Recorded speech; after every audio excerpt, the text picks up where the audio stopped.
ایمان والو تم اپنے آپ کو اور اپنے گھر والوں کو جہنم کی آگ سے بچاؤ. وقودها الناس والحجارہ، جہنم کی آگ کا ایندھن انسان اور پتھر ہوں گے. وہ پیٹرول سے نہیں جلے گی، وہ مٹی کے تیل سے نہیں جلے گی، وہ کوئلے سے نہیں جلے گی، وہ لکڑی سے نہیں جلے گی.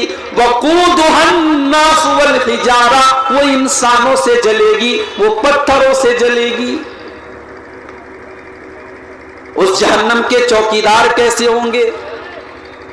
اس جہنم کی نگرانی کرنے والے کیسے ہوں گے؟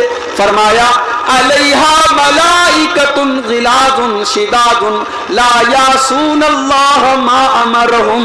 اس جہنم کے چوکیدار ایسے فرشتے ہوں گے جو اللہ کی کبھی نافرمانی نہیں کرتے.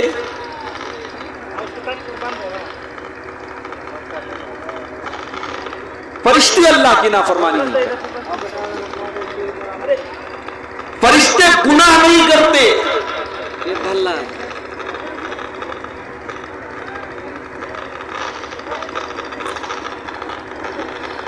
ایک تو پہلے ہی جو ہے یہاں کے لوگوں نے بتایا کہ پہلی بار یہاں جلسہ ہو رہا. اب ظاہر ہے پہلی بار جب کوئی کام ہوتا ہے تو بہت ساری بھول چوک بھی ہوتی ہے، بہت ساری کمی بھی ہوتی ہے. اللہ معاف کرے اور ہم سب کو اپنی کمیوں کو سدھارنے کی توفیق دے. لیکن میرے بھائیوں آپ غور کیجئے کہ اللہ تبارک و تعالیٰ نے ہمیں اور آپ کو انسان بنایا.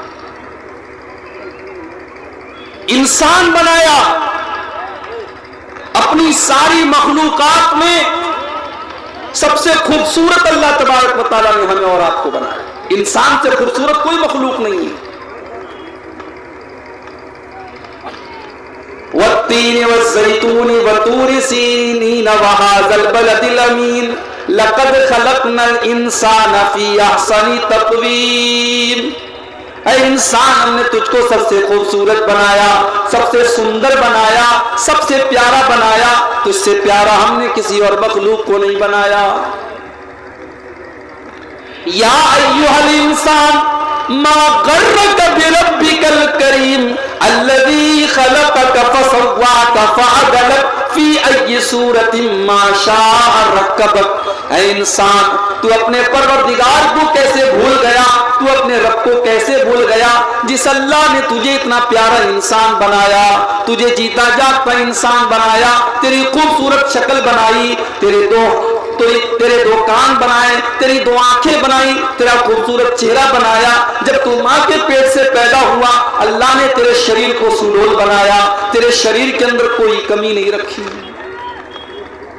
اللہ نے ہمیں اور آپ کو انسان بنایا. اب جب ہم انسان ہیں، ہم آدم کی اولاد ہیں، تو ہم سے غلطی بھی ہوتی ہے، ہم سے گناہ بھی ہوتا ہے. اس لیے کہ ہمارے باپ آدم سے بھی غلطی ہوئی تھی.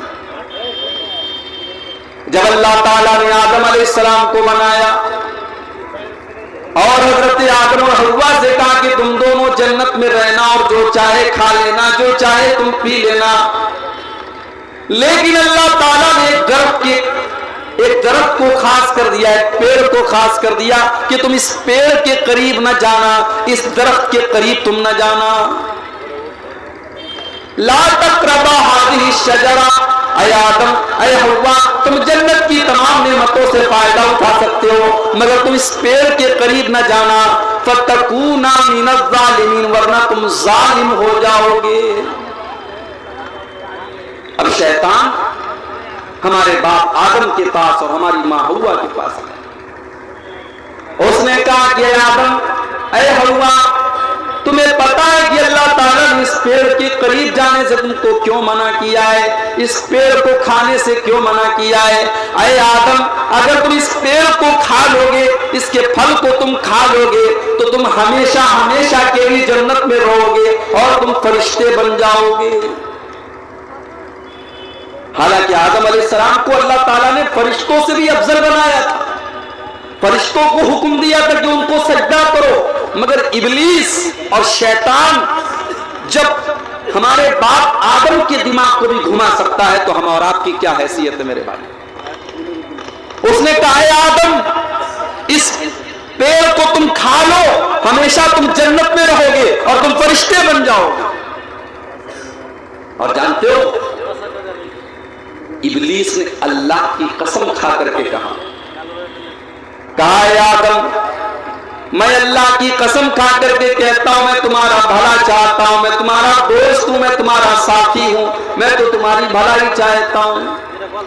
قرآن کہتا ہے فَدَلَّاهُمَا بِغُرُورٍ, جب آدم اور حوا کے سامنے شیطان نے اللہ کی قسم کھا لی تو دونوں دھوکہ کھا گئے.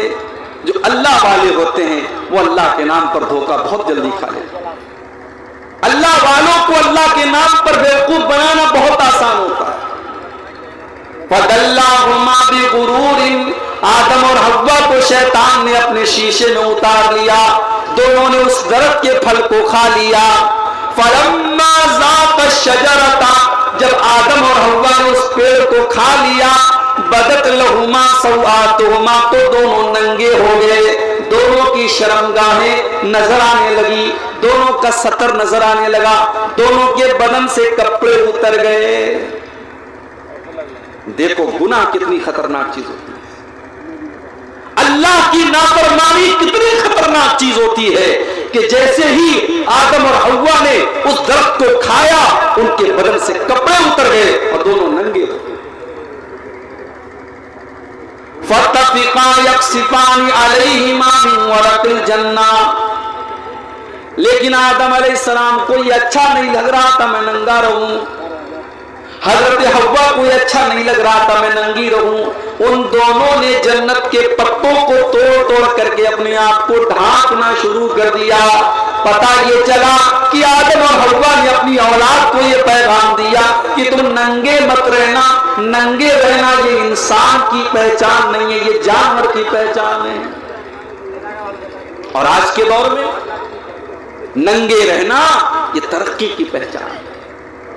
جو عورت جتنی ننگی رہتی ہے اس کو اتنا ترقی یافتہ, اتنا ماڈرن اور اتنا فیشنیبل مانا جاتا ہے. آج بڑے بڑے مقابلے ہوتے ہیں, دنیا کے خوبصورتی کے مقابلے ہوتے ہیں اور عورتوں کے بدن سے کپڑے نوچے جاتے ہیں, ان کو ننگا کیا جاتا ہے اور دنیا کو یہ بتایا جاتا ہے کہ جو عورت جتنی ننگی ہوگی اتنی وہ ترقی کرے گی. میرے پیارے ساتھیوں, ہمارے باپ آدم اور ہماری ماں حوا, ان کی جو اولاد ہے, جو انسان ہیں, انہوں نے اپنی اولاد کو یہ پیغام دیا کہ ننگا رہنا یہ انسانیت نہیں ہے, یہ تو حیوانیت ہے. جو انسان ہوگا وہ ننگا نہیں رہے گا, وہ اپنے ستر کو چھپائے گا, اپنی شرمگاہ کو چھپائے گا. حضرت آدم اور حوا نے جنت کے پتوں کو توڑ توڑ کر کے اپنے ستر کو ڈھانپنا شروع کر دیا.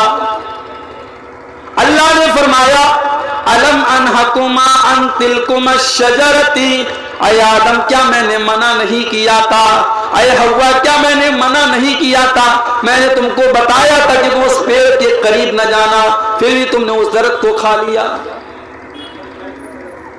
اب ہمارے باپ آدم نے اور ہماری ماں حوا نے اللہ کی بارگاہ میں توبہ کی. کیا توبہ کی؟ ایک کتاب آتی ہے فضائل اعمال, نام سنا ہے آپ نے فضائل اعمال کا؟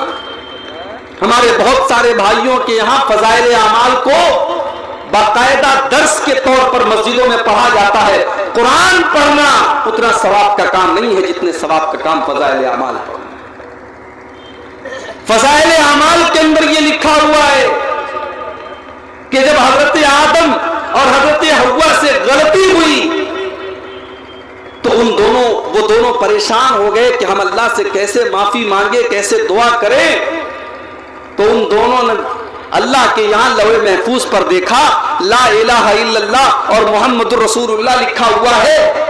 وہ سمجھ گئے کہ محمد الرسول اللہ جب لکھا ہوا ہے اس کا مطلب کہ یہ کوئی بہت بڑی ہستی ہے. انہوں نے اللہ کے رسول کے وسیلے سے دعا مانگی اور ان کی دعا قبول ہو گئی.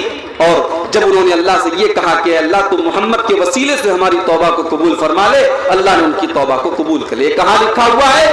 فضائل اعمال میں لکھا ہوا ہے. لیکن میرے پیارے ساتھیوں, قرآن کیا کہتا ہے؟